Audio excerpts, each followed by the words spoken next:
Votre moto vous manque. Vous avez le blues. Moto Blues vous offre 10 secondes de bitume. Motoblues.com. Équipement et accessoires moto.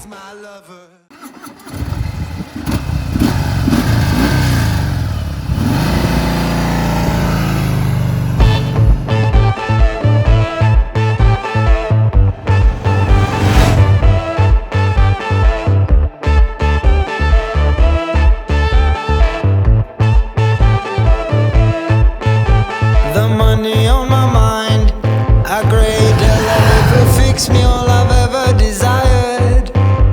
The money on my mind, I count it every time. 1, 2, 3, 4, 5, 6, 7, and I count it. Ooh, 1, 2, 3, 4, 24, 7, and I stack it.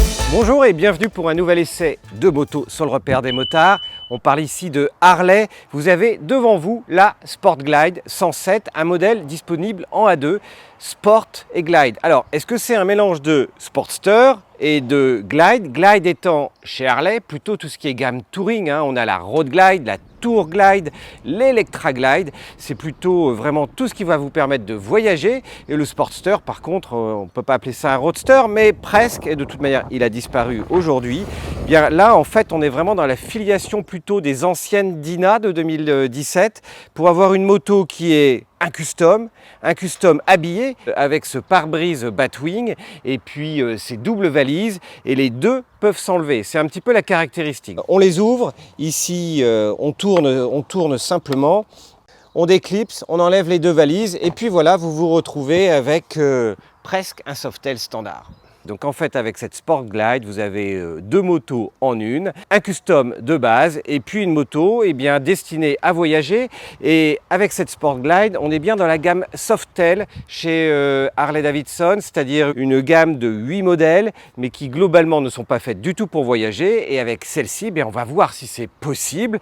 Et d'ailleurs, on est ici en pleine Camargue, sous le soleil, avec les flamants roses. Il y a de belles images dans cet essai, en duo, comme d'habitude, avec une utilisation au quotidien, parce qu'une moto comme celle-là, elle s'essaye sur beaucoup de kilomètres. On va donc faire 1500 km avec cette moto et vous dire à la fin si on peut vraiment voyager avec. Alors, ce qui caractérise cette Sport Glide, c'est ce carénage Batwing et puis ces valises. Alors, ce sont des petites valises, on ne mettra pas un casque à l'intérieur. L'avantage, c'est que tout simplement en ville, en interfile, les valises, vous les oubliez. Si l'avant passe, l'arrière passera. On est très très loin de certaines routières où l'avant peut passer de temps en temps en interfile, mais à l'arrière, les valises sont tellement importantes que ce n'est pas le cas. Ici, c'est vraiment facile. Et puis, au-delà de ces deux éléments qui permettent de la reconnaître facilement parmi les 8 modèles de Softail de la gamme, on a surtout ces superbes roues dites Mantis, vraiment spectaculaires. On a l'impression que c'est forgé réellement dans la masse.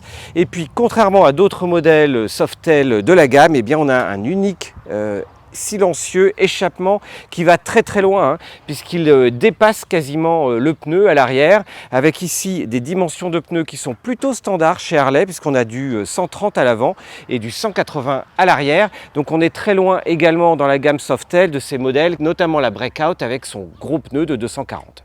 Chez Harley, dans cette gamme Softail, on a souvent un tout petit compteur minimaliste ici au niveau du guidon. Non, ici on revient sur le traditionnel, un énorme compteur. Et puis surtout, grâce à ce petit bouton sur le commodo, la capacité en fait à faire décliner et afficher plus d'informations. On a de base l'autonomie, enfin le réservoir, et puis on a le régime moteur en termes de tours minutes, et on aura également d'une simple pression le double trip partiel, le totalisateur, l'heure, et puis l'autonomie restante. Et puis, qu'est-ce qui caractérise un Softail par rapport à un Hardtail, c'est-à-dire là où on avait un cadre rigide auparavant? Ici, on a un mono-amortisseur, mais qui est parfaitement caché sous la selle, qui va vous apporter un peu plus de confort que les premiers modèles, et notamment, on pense à la Panhead de 1948, où en fait, le confort, c'était juste un petit ressort sous la selle. Là, on a un vrai amortisseur, et il se règle hyper facilement. De temps en temps, il faut une clé ici, rien de tel. On a vraiment juste une molette qui va se régler de 1 à 5 pour régler cette précharge. On a une selle très épaisse et on a un pouf à l'arrière. Sandrine nous en dira plus pendant l'essai. Plutôt bien rembourré, aidé par l'amortisseur, mais encore une fois, ce sont nos 1500 km qui nous permettront de dire si on peut vraiment voyager loin avec cette moto. Alors qu'est-ce qu'on trouve au milieu et au centre de cette moto? Eh bien on trouve le Milwaukee 8, c'est la dernière génération de moteurs Harley, sorti en 2018 avec la gamme Softail. Un peu plus petit, hein, on a ici un 107 par rapport au 114, donc on a un 1745 cm3 qui développe ici 86 chevaux à 5450 tours minute en termes de puissance maximale. On n'est vraiment pas très haut en termes de puissance maximale, mais c'est surtout le couple qui est impressionnant parce qu'ici on a 139 Nm de couple à seulement 3250 tours minute, c'est-à-dire au tiers de certains régimes d'autres moteurs. Alors ce qu'il y a de bien avec ce 107 par rapport au 114, c'est qu'il est éligible à 2. Donc les jeunes permis vont pouvoir conduire cette moto dans une version bridée, naturellement. Mais ce qui est bien, et on l'a testé juste avant, c'est que le bridage de ce 107, il est vraiment super bien fait. Et encore une fois, on a une puissance disponible très tôt, un couple disponible très tôt, et franchement, toutes les sensations y sont. Et savoir que la moto est bridée, eh bien c'est presque pas évident, hormis la vitesse de pointe, mais de toute manière avec cette moto-là, on le verra sur la route, on fait du légal, rarement plus. Pour une bonne et simple raison, c'est que malgré ce carénage Batwing, en fait vous vous en prenez plein dans la tête, donc il y a vraiment beaucoup de vent, mais le secret de cette Sport Glide, il est ailleurs. Alors ce qu'il y a de bien avec toutes les motos de la gamme Softail et notamment cette Sport Glide, eh bien c'est que les selles sont hyper basses. On redresse la moto facilement, on a bien les deux pieds à terre, même pour le pilote d'1m70. Pourquoi? Eh bien parce qu'on a ici une selle à seulement 680 mm de hauteur, hein, 800 mm pour des trails ou des roadsters. Là on est vraiment très bas et encore c'est pas la plus basse des Softail Harley, c'est pas la plus haute non plus. Donc voilà, on est bien. Position custom type, ça veut dire quoi? Ça veut dire tout simplement que les pieds doivent aller chercher les repose-pieds devant pour passer les vitesses. Il n'y a pas un double sélecteur ici, mais un simple. Et de l'autre côté, par contre, point excellemment pratique, c'est que bien sûr, il faut aller chercher également le repose-pied, mais que du coup, on a une pédale de frein qui arrive vraiment pile poil sous le bout du pied. Et en fait, avec ce type de moto-là, on utilise beaucoup moins le frein avant que le frein arrière. Un frein arrière sur lequel on peut vraiment appuyer musculairement de façon importante, qui assoit la moto vraiment très bien avant un virage, qui permet de freiner fort et de façon hyper sécurisante. Ça explique un petit peu pourquoi en fait on a juste un simple disque de frein à l'avant avec ses 300 mm et également un simple disque à l'arrière de 292 mm, mais le tout offre vraiment un freinage largement suffisant malgré le poids, car oui, le poids sur les Softail c'est important, et il y a des poids qui commencent à partir de 290 kg dans cette gamme-là, mais la Sport Glide c'est 317 kg en ordre de marche. On va se dire, c'est une enclume, c'est très lourd, hauteur de selle basse, maniabilité avec un moteur très bas placé, eh bien en fait, on va le voir tout de suite dans l'essai, je vous emmène, il y a une vraie surprise. Alors on se retrouve avec un guidon presque Hollywood, très bas. Là du coup, par rapport à une Lowrider S où les genoux remontent, même à une Softail standard, on a les pieds beaucoup plus en avant.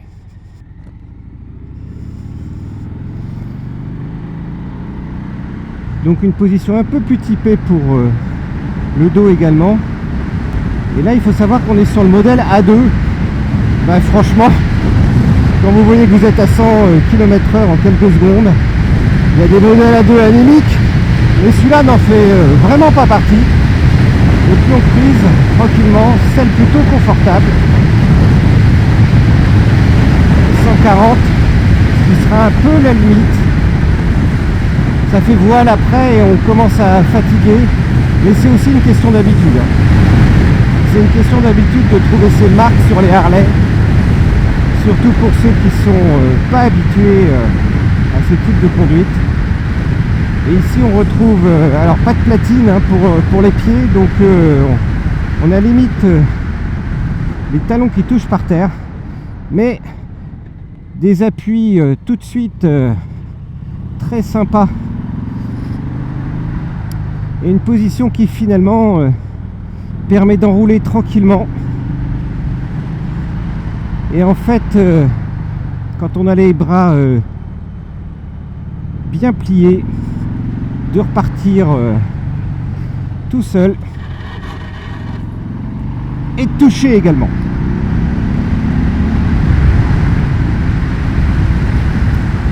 Ça touche mais ça fait pas peur parce que la moto ne prend pas d'appui sur sa béquille ou sur ce qui racle.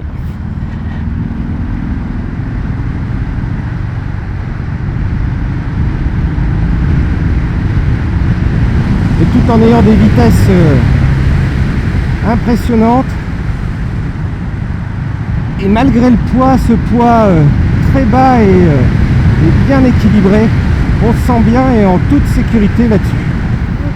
Mais qu'est-ce qui fait que on croit que c'est une A2? Eh ben franchement, il n'y a pas grand chose pour vous le dire. Et c'est toujours le test ici du demi-tour. Pareil, toujours dans un mouchoir de poche avec ses Softail.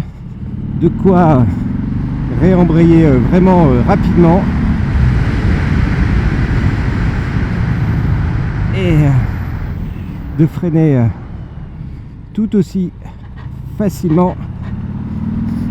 Et alors, autant de temps en temps on râle de frotter dans les virages, mais là ça en devient fun avec ce Sport Glide, d'être sur une petite route comme ça, de prendre les virages sur le bon angle.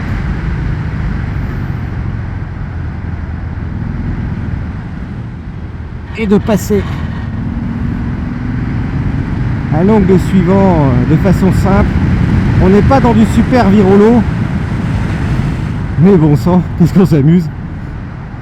Alors, dans la gamme Softail, la Sport Glide a l'un des réservoirs les plus gros, 18 litres neuf, c'est important, avec une consommation moyenne qui va tourner autour des 6 litres. Après, ça dépend naturellement de la manière dont vous roulez, mais ça va vous permettre, avec ces presque 19 litres et un peu moins de 6 litres de consommation, d'avoir au moins une autonomie de plus de 300 km. C'est l'un des aspects qui explique que le mot glide n'est pas usurpé.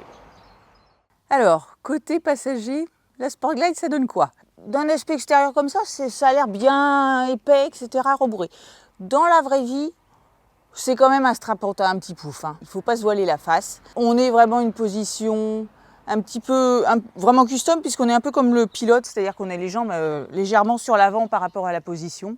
Ça, c'est pas gênant. Par contre, comme vous voyez, il n'y a aucune poignée. Et en plus, la selle a tendance à vous emmener vers l'arrière.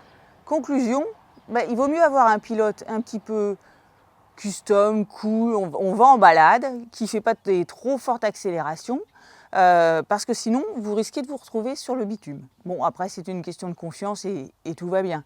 Alors, je dirais que sérieusement, il faut vraiment prendre le pilote, se tenir au pilote, surtout lorsque vous commencez à arsouiller ou à vouloir démarrer, parce que comme le moteur envoie, et du coup, il faut vraiment se tenir au pilote. Pour éviter de se retrouver sur le bitume, le petit accessoire, le petit sissi bar, il est franchement indispensable sur ce modèle. Ça ne sera pas uniquement pour le look, il faut vraiment y penser pour la passagère ou le passager. Pour la solution de secours qu'on est en train qu'on va tester, tout ce qui ne rentre pas dans les valises, des trucs de pluie, des housses de casque, un bon petit matelas, on va tester. Bon, il faut bien avouer que les pauses sont indispensables sur l'autoroute avec cette moto. Le duo sur l'autoroute avec une Harley. Bon. Un canapé, je rêve. Ça va être moelleux. Un vrai canapé. Oh là là. C'est bien, hein? Oh, c'est Donc, cool. La Glide, c'est un super canapé. Ouais, c'est ça, ouais. Moi, ça allait, hein, c'était cool. Moi, ça allait pas. Hein. Non. Bon, vous avez promis la réponse. Ouais. Enfin, la vidéo, fallait qu'on finisse la vidéo avec une réponse quand même. On a fait effectivement 1500 km en duo sur cette magnifique Sport Glide. Avec une remontée d'une traite de la Camargue à Paris. Et je dis bien une traite, hein, c'est-à-dire c'est vraiment juste les arrêts à la pompe à essence, 2 fois en fait. On aurait presque pu une fois. Oui. Mais, non, mais en fait, alors... C'est pas tellement la pompe à essence du coup qui vous fait vous arrêter, c'était moi qui demandais à m'arrêter de temps en temps. En fait, j'ai calculé que je tenais 120 km. Avant de dire stop, j'ai besoin d'une pause. Donc, 700 km divisé par 120, on a dû faire 5 arrêts. Pas très long, mais il faut soulager les fessiers avant de repartir parce que sinon c'est pas possible. Pourtant on a essayé, vous avez vu les petites astuces de désespoir qu'on a mises, de mettre des sous-couches en dessous, mais en fait ça change pas grand-chose. En fait je pense que le principal problème c'est déjà en termes de sécurité, c'est vrai qu'elle a vraiment le talent pour vous laisser partir vers l'arrière et que vous retrouviez via le bitume. Bah, cette moto est sympa, t'as juste Oui, envie non, quand non, t'es mais je avec, parle t'as passager, clac. là, je parle passager. Et puis en secondo, c'est une vraie planche de bois, entre guillemets, à partir de 30 minutes, on va dire, derrière. Donc, 6 bars. Deuxième solution, faire une selle sur mesure, où vous pouvez faire rembourrer peut-être derrière ou une autre forme. Troisième solution, avoir 2 Harley, vous prenez chacune la sienne. Et comme ça, je t'embête plus. Et budget, Voilà. budget Et nécessaire. budget qui va avec. Bon, après, on n'est pas obligé de prendre chacun une Sport Glide, on peut prendre des plus petites Harley. Mais on va dire que c'est vraiment des motos pour célibataires. Mais ça explique aussi pourquoi il y a autant de femmes qui achètent une Harley. Parce qu'elles sont basses, effectivement, ça c'est cool. Bon, elles sont quand même pas légères, mais au moins elles sont pas hautes. Et du coup, on peut avoir chacune la sienne. Mais c'est vrai que sinon, le look est super sympa. Toi, tu t'es éclaté. Bon, quand même, alors attends, ce qu'il dit pas là, c'est quand même le saut de vent.